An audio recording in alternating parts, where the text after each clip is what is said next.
Dentro de las críticas que los sectores tradicionalistas suelen dirigir contra el Papa, y varias de las cuales he clarificado, otras no, porque creo que no ameritan ningún tipo de clarificación por lo absurdas y abstrusas que son.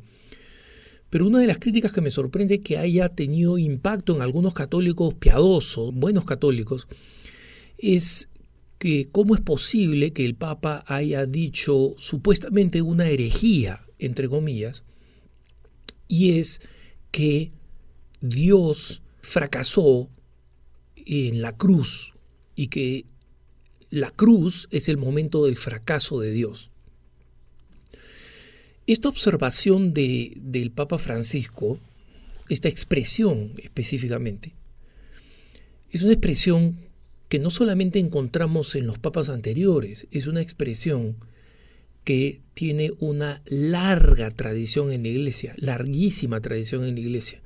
Uno encuentra referencias a la cruz como un fracaso en un sentido, obviamente, que es la frustración de todas las expectativas humanas puestas en Jesucristo por sus apóstoles y por sus seguidores, como esas expectativas fracasan.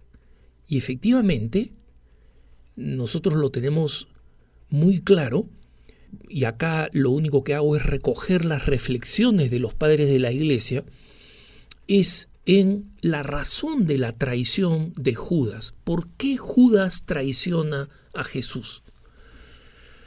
Básicamente, nosotros encontramos en los evangelios que la primera mención a alguien que me va a traicionar no está en los inicios de los evangelios de parte de Jesús. Esta mención a la existencia de un traidor, a la que no todos creen, a la primera mención, es inmediatamente después del pasaje donde Jesús rechaza la adulación de la multitud y rechaza los aplausos de la multitud, cuando después de la multiplicación de los panes y peces, donde todo el mundo viene a seguirlo, todo el mundo viene a tratar de convertirlo en rey, y él los cuestiona con el hecho de que él va a sufrir y padecer.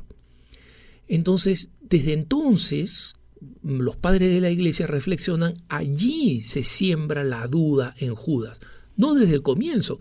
Judas creía que estaba siguiendo a un Mesías que iba a ser un Mesías victorioso y que con su poder, con estos poderes de hacer milagros, de sanar muertos, él iba a poder destruir y derribar el establishment romano que oprimía a los judíos.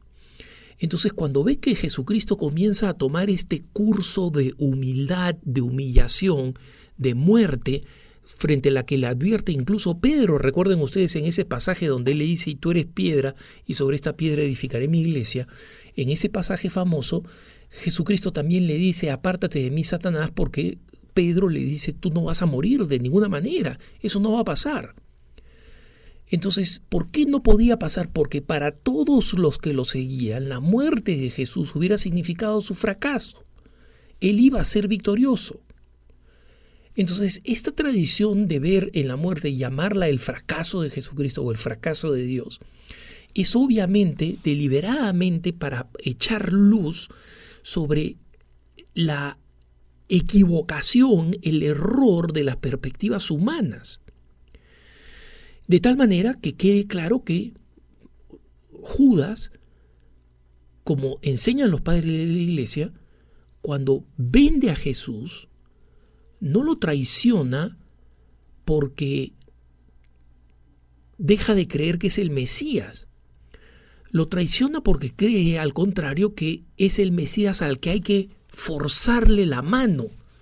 Si es que Judas logra que los judíos y las autoridades judías y romanas vayan en contra de Jesús, va a forzar a Jesús a desplegar su poder, el poder con el que ha hecho los milagros, el poder con que ha conquistado a las multitudes, y de esa manera triunfar sobre los judíos y sobre los romanos, y revelarse como el Mesías poderoso. Por eso cuando esto no sucede y Jesús es coherente y sigue el camino hasta la cruz, nosotros tenemos el caso concreto de la frustración de Judas y lo que se conoce como su remordimiento, no propio arrepentimiento, porque el arrepentimiento significaría haber confiado en el perdón de Jesús que había proclamado todo el tiempo, sino en su remordimiento y su suicidio. Entonces, esta tradición de hablar de el fracaso de Dios es una tradición antiquísima. Nosotros los encontramos en muchos de los grandes autores espirituales. Es un tema con aquel que ha leído libros de espiritualidad clásica, que ha leído a los padres de la iglesia, a los padres del desierto, a quien ha leído San Agustín, a quien ha leído a San Ambrosio, a quien ha leído a San Gregorio de Niza, a San Gregorio Nacianceno, se va a encontrar con estas referencias a la cruz como el fracaso de Dios. ¿En qué sentido? En un sentido clásico que van a tomar después muchos autores espirituales a lo largo de la historia, especialmente en la tradición católica española, ¿no? Fray Luis de Granada, Santa Teresa de Jesús. ¿No? Existen muchas de estas expresiones de la pérdida, de la derrota de Jesús en la cruz. ¿Y por qué? Porque es importante hacer entender a los católicos que el triunfo cristiano no necesariamente está vinculado con un triunfo visible para los hombres, y que el triunfo de la Iglesia tiene que ser visto a la luz del triunfo de Jesús en la cruz, que es para los ojos del mundo un fracaso.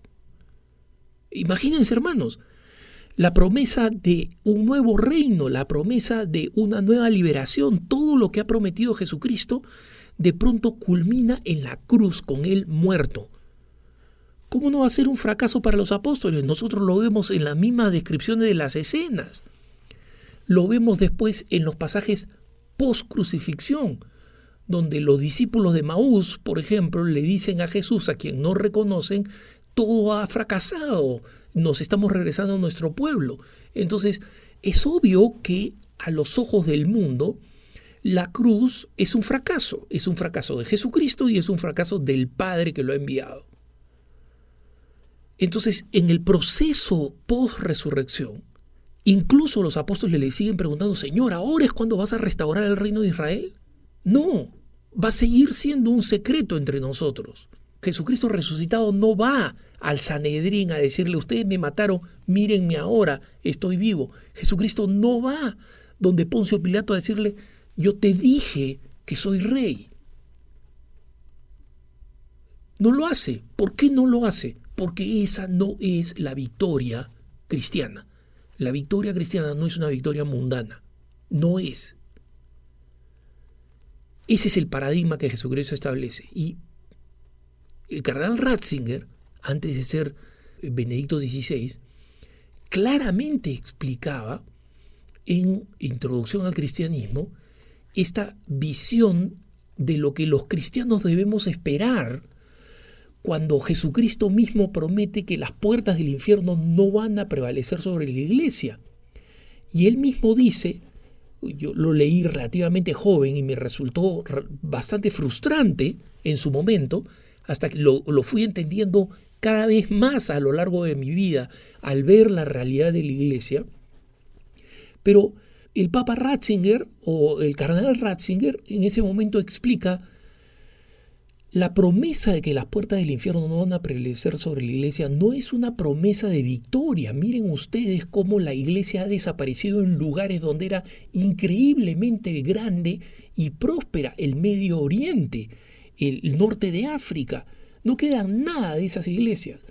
Miren lo que está pasando en Europa. ¿Qué va a quedar de esa iglesia que durante más de un milenio fue una iglesia de una grandeza cultural, artística, religiosa, de santidad, de evangelización, que evangelizó el mundo entero? Y miren lo que va pasando. Entonces, lo que Ratzinger decía es que las puertas del infierno no van a prevalecer. Es una promesa que no significa una victoria mundana. si quedan 4 o 5 católicos al final de los tiempos escondidos debajo de una piedra, Jesucristo va a haber cumplido con su promesa de que las fuerzas del infierno no van a prevalecer sobre la iglesia, porque esos 5 católicos sobrevivientes van a ser la iglesia. Y la promesa va a ser cumplida. Entonces, el católico que se escandaliza porque el Papa Francisco se une a la tradición bimilenaria de la iglesia de llamar la crucifixión el fracaso de Jesús, el fracaso de Dios, simplemente está desconectada de la tradición católica que hace referencia y le llama fracaso no en el sentido absoluto, porque al final es el origen de nosotros, la iglesia. Pero la iglesia en este mundo, hermanos, en este momento, después de la muerte de la cruz de Cristo, es una institución triunfante. La mayoría cree en la iglesia, la mayoría de los católicos, ¿son personas que están dispuestas a dar su vida por la evangelización, por la iglesia? No, ni siquiera somos la mayoría de la humanidad. Entonces, desde el punto de vista de una empresa, la iglesia es un fracaso. Pero nosotros sabemos que es una victoria desde la visión de la cruz. Desde la visión de la cruz entendemos el evangelio se sigue predicando, con pocos recursos, con pocos hombres, con pocos medios, con pocos obreros en la mies, pero se sigue predicando. Y en consecuencia, la promesa de Jesús de que las puertas del infierno no van a prevalecer sobre ella, se siguen cumpliendo. Pero se siguen cumpliendo en este sentido de que nosotros no podemos medir la victoria de Cristo y la victoria de la iglesia con categorías humanas. Porque si así hubiera sido, Jesús hubiera establecido un imperio por el resto de los siglos. Y eso no es lo que ha sucedido. Ha establecido una iglesia pequeña, que tropieza, que cae, pero que sigue manteniendo el contenido de la evangelización, el contenido de la revelación con todas sus fuerzas y sigue adelante predicando a Jesucristo. Y en consecuencia no nos avergüenza decir que la cruz fue un fracaso, porque fue un fracaso para el mundo, para los ojos del mundo, con certeza. Y si hoy existe gente que sigue sin creer, es porque ven en la iglesia una institución frágil, débil, agredida y agravada por los defectos de nuestros propios miembros, y no ven una institución triunfante de un emperador que ha conquistado el mundo. Esa es la realidad de la iglesia, así que no hay ninguna rareza en que el Papa Francisco, siguiendo la tradición de los pontífices y de la tradición de la iglesia, diga que desde el punto de vista mundano, la iglesia reconoce que la cruz de Cristo fue un fracaso para los ojos de la mundanidad y que ese fracaso oculta la victoria auténtica y la manera como tenemos que medir la victoria nosotros los católicos. Que tengas un buen día.